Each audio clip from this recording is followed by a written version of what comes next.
मित्रों, हम संस्कृत व्याकरण का अध्ययन कर रहे हैं। आज की वीडियो में हम माहेश्वर सूत्रों को समझते हैं। माहेश्वर सूत्र संख्या में 14 होते हैं, जो इस प्रकार हैं।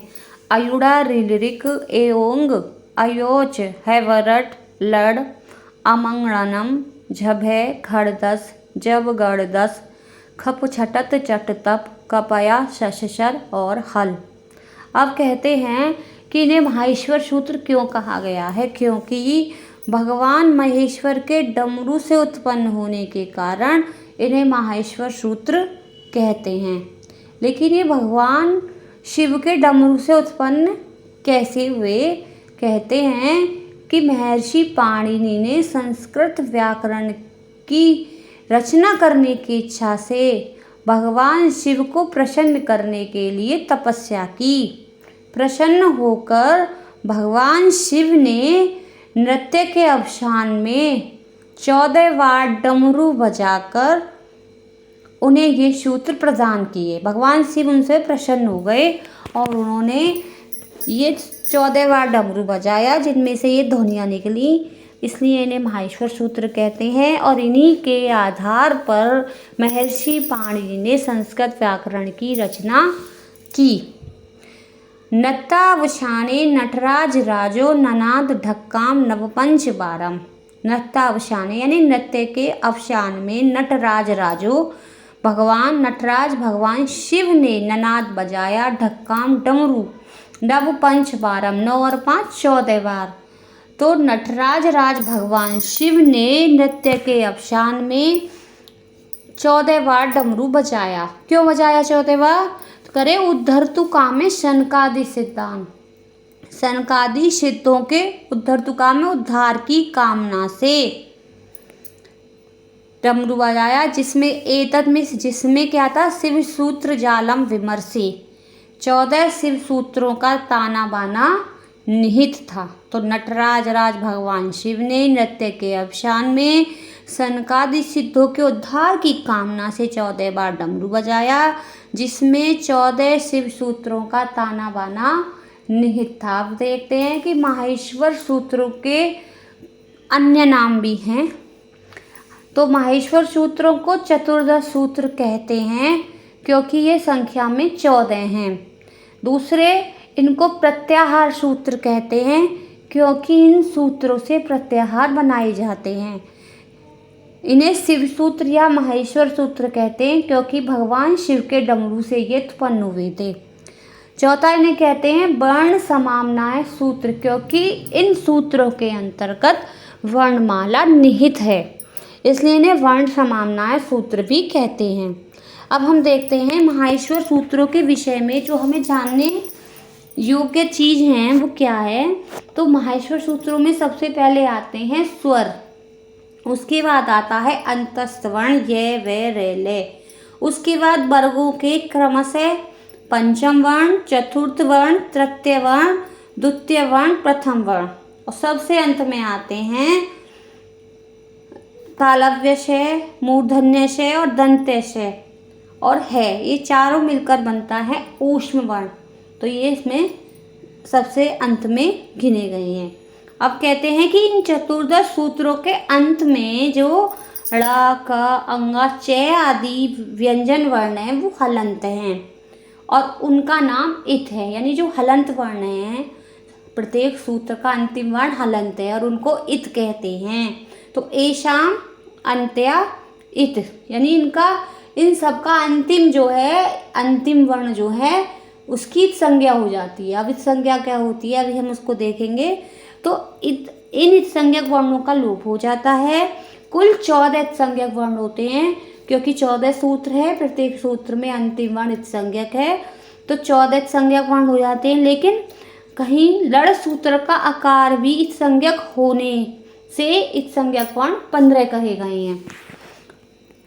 इसके लिए सूत्र मिलता है लड़ मध्य तु इत संज्ञक।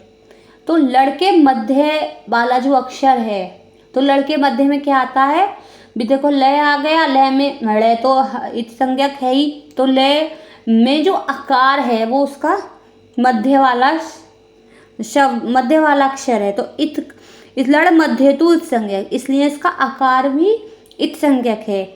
और इत का दूसरा नाम है अनुबंध। इत को अनुबंध भी कहा जाता है, अर्थात अनुबंध और इत जो हैं वो समानार्थी शब्द हैं, यानी पर्यायवाची शब्द हैं।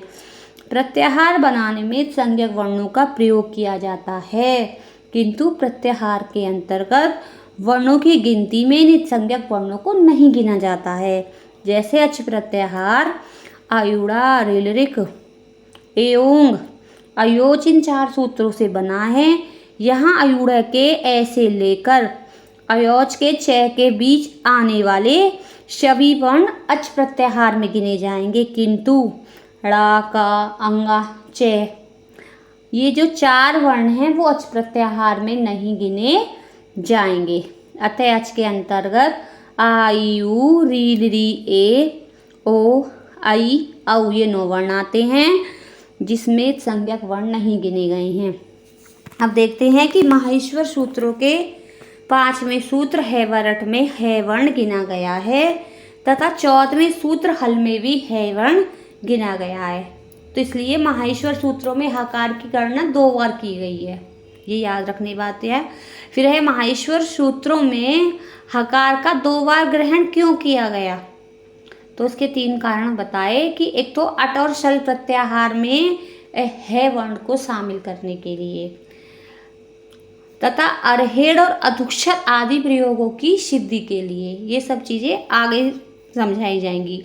फिर कह रहे हैं कि माहेश्वर सूत्रों में जो णैत संज्ञक वर्ण है वो 2 बार आया है, एक बार अयुणा में और दूसरी बार लड़ में। ऐसी हकार भी 2 बार आया है और णैत संज्ञक वर्ण भी 2 बार आया है। अब इस संज्ञा करने वाला जो सूत्र है वो है हलंत्यम।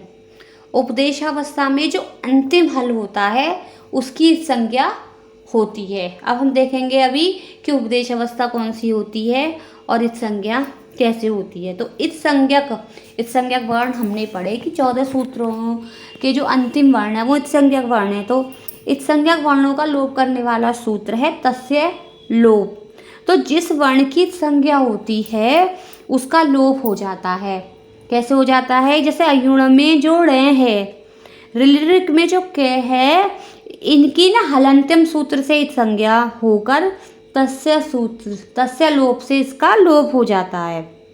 अतएव प्रत्याहार वर्णों की गिनती में इन इत संज्ञक वर्णों की गिनती नहीं की जाती। अब हम देखते हैं कि उपदेश अवस्था कौन सी होती है। उपदेश क्या है, तो उपदेश आद्योच्चारणम, पाणिनि, कात्यायन एवं पतंजलि आदि जो ऋषि हुए हैं जिन्होंने संस्कृत व्याकरण लिखी है, तो जिसका प्रथम उच्चारण या प्रथम पाठ किया, जिन्होंने इन ऋषियों ने जिसका पहली बार उच्चारण या प्रथम पाठ किया, उसे व्याकरण शास्त्र में उपदेश कहा गया।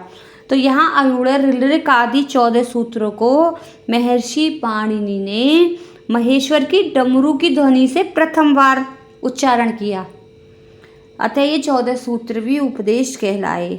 भू आदि धातु, अयुण आदि सूत्र, उड़ादि सूत्र, वार्तिक, लिंगानुशासन, आगम, प्रत्यय और आदेश ये उपदेश माने गए हैं। कहा भी गया है, अब ये श्लोक है कि धातु सूत्र गढ़ उड़ादि, वाक्य लिंगानुशासनम, आगम प्रत्यय आदेशात् उपदेशा प्रकीर्तिता। अगली वीडियो में हम प्रत्याहार क्या होते हैं उन्हें समझेंगे। धन्यवाद।